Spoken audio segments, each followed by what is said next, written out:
сабағымызды бастаймыз. Сабағымызды бастамас бұрын орнымыздан тұрып, жақсы тілегімізді айтып алайық. Ашасың.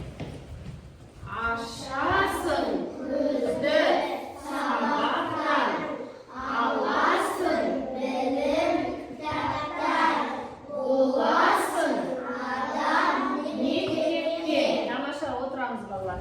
Енді біз жуан және жіңішке дауысты дыбыстар деген тақырып өтіп жатырмыз, иә? Енді сол тақырыбымызды әрі қарай жалғастырамыз. Бірінші біз қазір өткен сабақтарға шолу жасаймыз. Ол үшін біз қазір білім жәрмеңкесі деген ойын ойнаймыз. Мен сендерге сұрақ қоямын. Кім сұрақтарға жақсы жауап береді, сол балаларға білімге қажетті, сабаққа қажетті оқу құралдарын сыйлыққа беремін. Бір шартымыз бар. Қолымызды көтеріп, сұраққа толық жауап береміз. Келістік па? Бірінші сұрақ. Сөйлеу не үшін қажет? Сөйлеу не үшін қажет, Амина? Орнына тұр. Сөйлеу ата-аналармен сөйлесуші.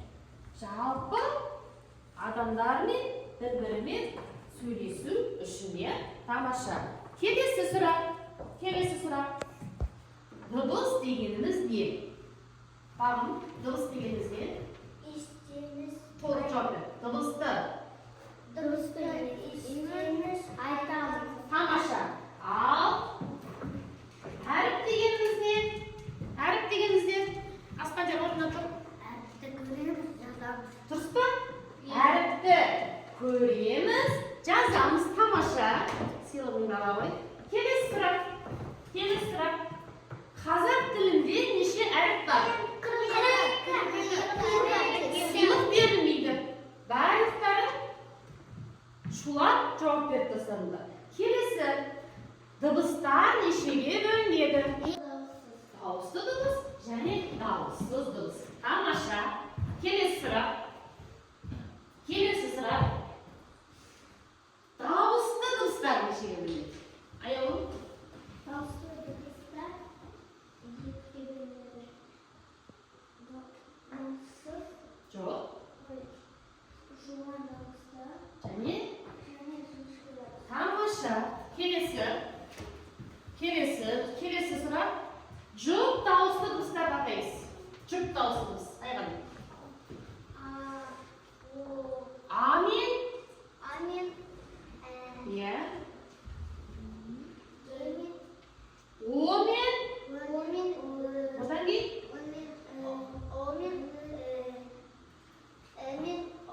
Омен. Жақсы, тамаша. Жақсы балалар. Бұл жұмысымызды аяқтаймыз. Енді бері қараймыз қане балалар. Әрі қарай жақсы сабаққа қатысқан балаларға сыйлықтарымызды таратып отырамыз. Сыйлық алмадық деп ренжімейміз, барлығымыз сыйлық аламыз. Енді әрі қарай кеттік балалар. Енді жуан және жіңішке дауысты дыбыстар қайталап өтейікші. Жуан дауысты дыбыстарға қандай дыбыстар бар? Алимер, жуан дауысты дыбыстар атаймыз. Жарайсың. Жіңішке дауысты дыбыстар? Жіңішке дауысты дыбыстар? Ерасың жіңішке? Жіңішке дауысты.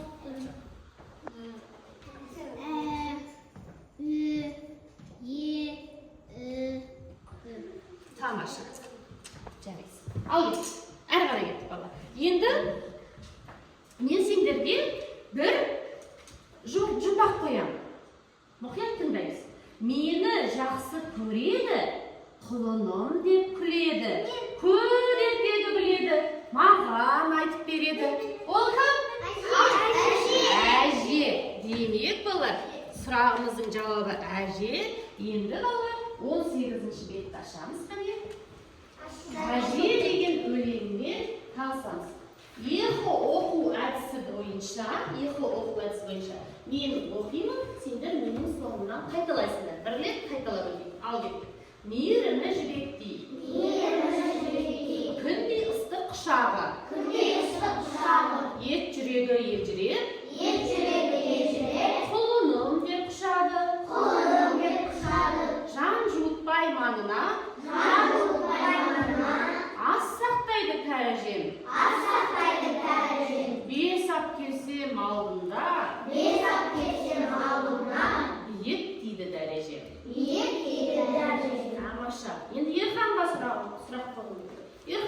әжең қалай еркелетеді? Айтыңызшы, не деп еркелетеді? Иә? Yo'qotadi. Иә. O'zi yaratqizadi. Ko'zini jabadi. Тамаша қандай тамақтар жасап береді саған?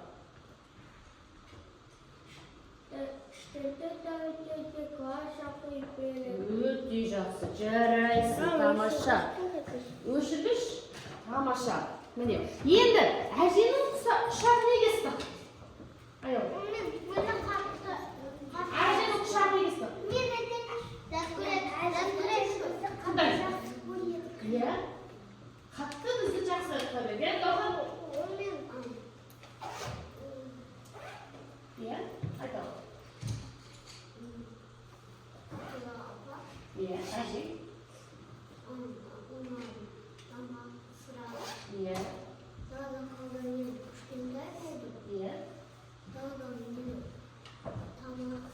Иә, еркелетеді, иә? Жарайсың, тамаша. Тамаша, иә?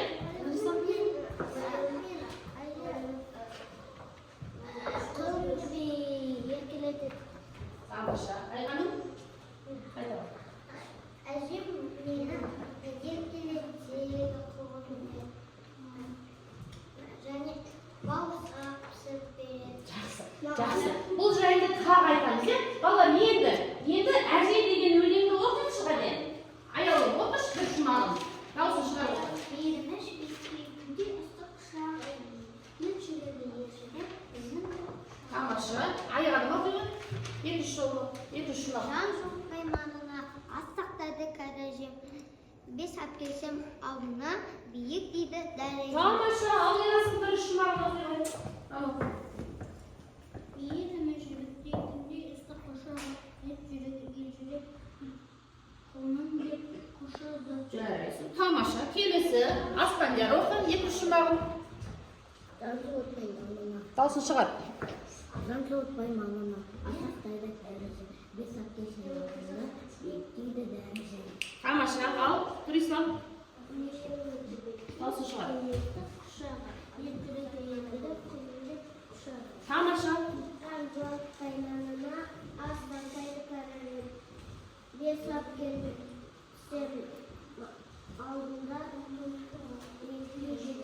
Тамаша. Барлықтарды өте жақсы оқыдыңдар.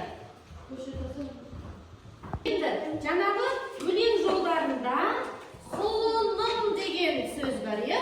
Құлыным деген сөз бар. Сол сөзді, міне, дыбыстық талдау жасайсыңдар. Дауысты дыбыстарды қызыл үйді, дауыссыз дыбыстарды көк үйді не істейміз? Орналастырамыз. Ал мына жерге келеміз. Елжанмен кім кел? Жауһар. Мынаның ішіндегі дыбыстарды түсіреміз. Иә, молодец.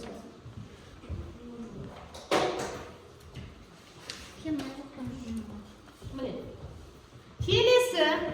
Келесі, екінші топ құшағы. Міне, құшағы. Иә? Елжан қарып тоғыз десеміз. Клейларды аламыз, еқін. Үшінші топ. Жібекпей. Міне. Үшінші топ. Ал, клейларды берде. Аспандар берде. Жоқ па? Міне, құшағы. Сен осылай бірінші қ деген дыбысты табамыз. Дауысты ма, дауыссыз ба? Бірігіп жүріп ал ана ішіндегі әріптерді түсіріңдер. Түсіреміз ішіндегі әріптерді.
Қазір тақтаға шығып талдайсыңдар.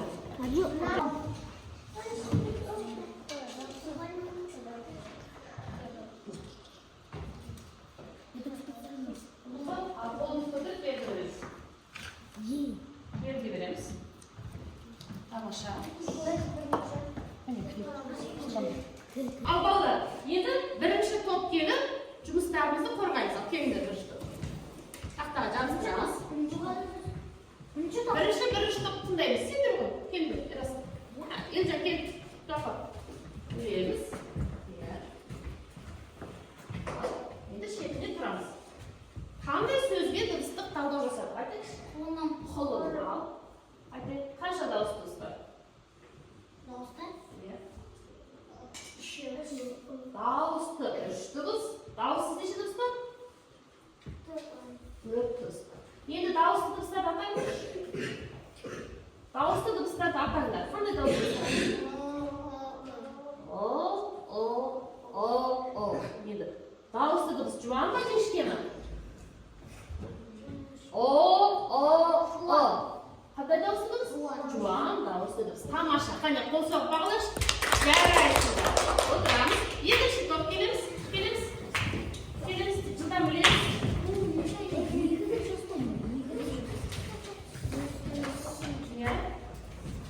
Қандай сөзге дыбыстық талдау жасадыңдар? Ал, кемде тұрамыз былай. Былай тұрамыз. Ал, дауысты шығарып сөйлейміз. Қандай сөзге дыбыстық талдау жасадық? Ал. Қандай сөзге? Ұшағы. Ал, айтамыз. Қанша дауысты, қанша дауысты дыбыс бар?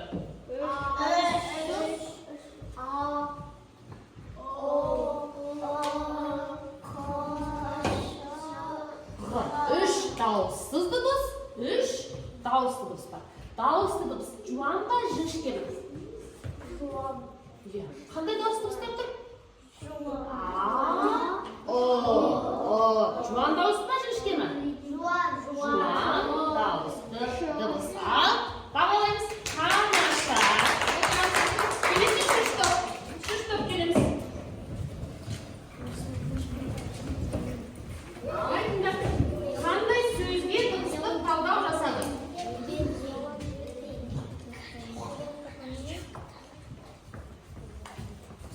Жібек деген тұрап сал. Қанша дауысты дыбыс, қанша дауысты дыбыс бар?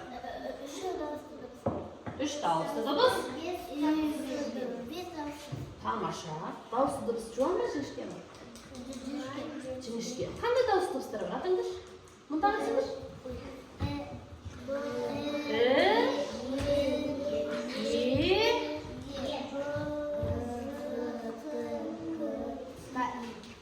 Тамаша. Жарайсыздар, қане. Ал балалар серпу сатын жасап берейік. Көбелектер орнынан тұрады, керіледі, созылады, кішкене айналады, қанаттарын қағады, бір-біріне күлімдеп қарайды. Сөйтіп, өздерінің гүлдеріне қонады. Тамаша балалар, жақсы. Енді келесі жұмысқа көшеміз. Менің суреттерін көріп тұрмыз балалар. Қазір мен тақтаға суреттерді білемін. Ал, мынау не? Не? Күрек. Келесі. Келесі не? Келесі. Қане, кім маған күрек деген сөзді жазып береді? Қане, кім жазады? Аяуына. Енді қараймыз балалар, қатесіз жазам екен.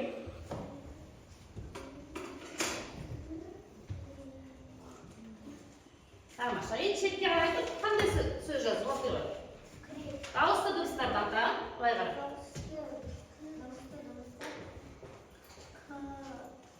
Дауысты дыбыс.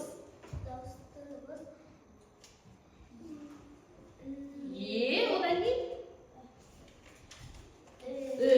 Жуан ба жіңішке ме? Жуан ба жіңішке ме? Жіңішке. Отыра. Келесі. Рисман, не бұл? Бүркіт. Ал. Берасың келеді. Қара фломастерді мына жерге жаза бар.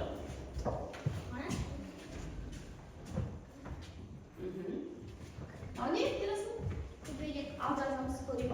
Бүркіт. Рисман қандай қайта жүріп болады? Мына жерде ілгіш дегенде болады. Анилар отыр. Түзел, Анилар. Жақсы. Ал. Ерасын тексерейік. Көбелек. Тамаша. Жарайсыңдар. Ондай болса балалар, біз осыған ұқсас тапсырма орындайсыңдар.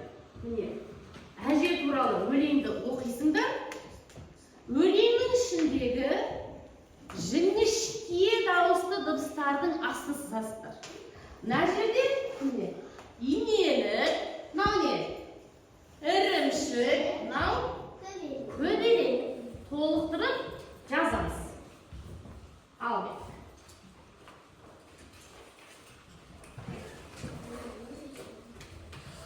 Бастаймыз. Жіңішке дауысты дыбыстардың астын сызамыз. Біреуін айғандырады. Жіңішке дауысты дыбыстардың астын сызамыз.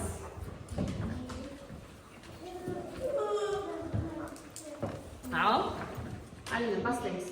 Жіңішке дауысты дыбыстарды қайталаймыз керек шығане? Е, ү, ә, ү. Ал. Одан кейін жазамыз.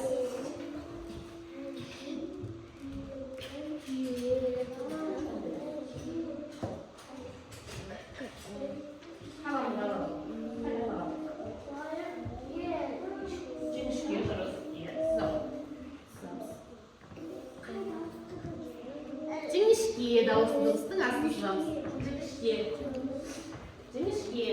Ол жіңішке дауысты дыбыстар қандай дыбыстар? Ә, е, ү, міне. Осы дыбыстардың астын сызамыз. Ә, ү, е. Осылардың астын сызамыз. Міне. Әні сызамыз. Ажал. Инелік, ірімшік, көбелек.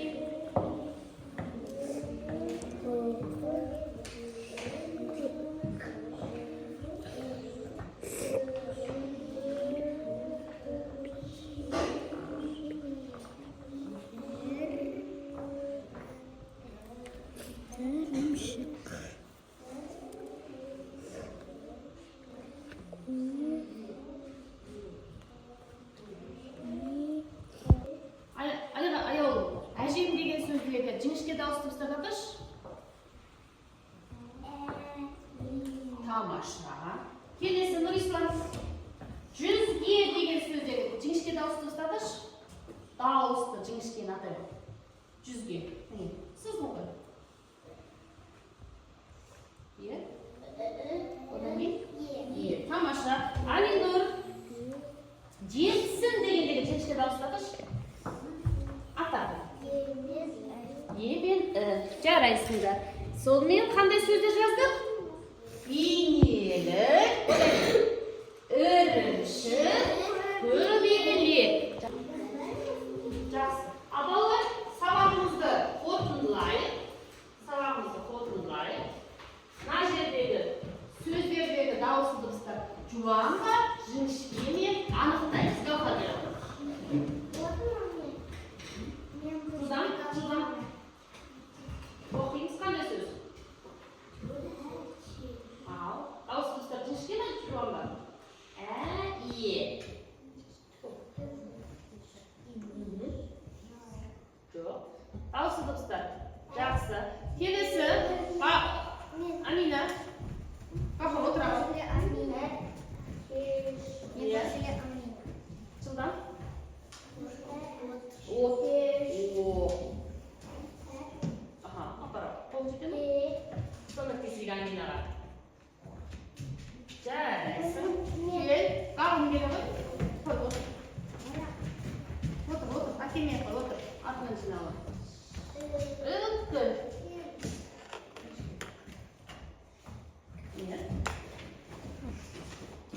Тамаша. Өткіл. Күресіған келе ғой. Хан. Судан. Қандай сөз? Дауысы дыбыстар? Жуан, е? Аяулы.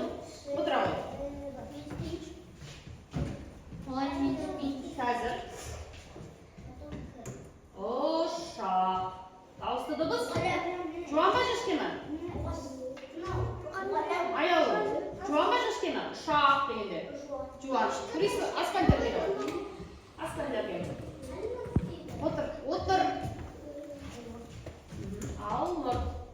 Дауысты дыбыс? Жуан. Ерасыл. Ерасыл. Отыра қал аспандер жылдам.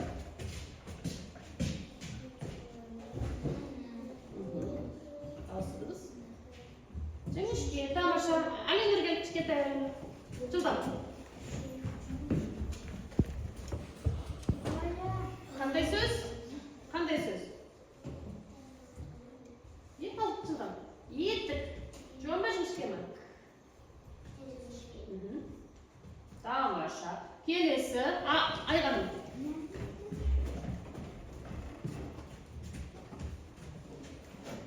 Өрмекші. Жіңішке. Елжан келе ғой. Ыдыс дейді. Қайда апарамыз ыдысты? Жуан. Тамаша. Қайталап өтейікші. От, ошақ, алма, ауыл, ыдыс, дауысты дыбыстар, жуан, әтеш, үгіл, іні, етік, өрмекші, дауысты дыбыстар, деген жіңішке екен. Дұрыс деген бе ол? Тамаша балалар. Бүгін сабаққа өте жақсы қатыстыңдар. Енді кімге бүгінгі сабақ ұнады? Кімге түсінікті болды? Сол балалар алтын асықты жабыстырамыз. Ал кім түсініксіз болды? Bir жерде қиналсаңдар, күміс асықты тақтаға жабыстырамыз. Ал бірінші қатына жабыстырып. Қане? Иә. Тақтаға осы жерге жабыстырамыз. Қане? Гафар алып жабыстырып. Жабыстыр. Екінші қатыр дайындап отырамыз. Асықтарын тап дайындап отырыңыздар. Тамаша. Гаухар, неге күміс асық жабыстырдың? Былай жауып тұр. Шындан. Отыра өткен.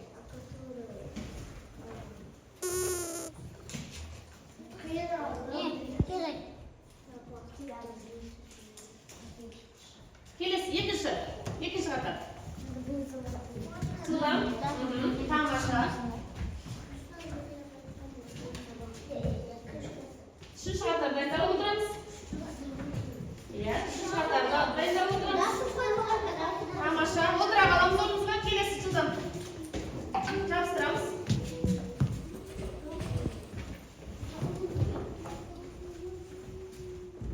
Жарайсыздар балалар. Барлықтарың сабақты оқыған екенсіздер. Гаухар кішкене қиналдым дейді. Енді отырамыз, ертең отырамыз. Отырамыз. Тыңдаймыз. Қане келесі үй жұмысы балалар әже деген өлеңді жаттап келесіңдер. Бүгінгі сабаққа өте жақсы қатыстыңдар. Рахмет.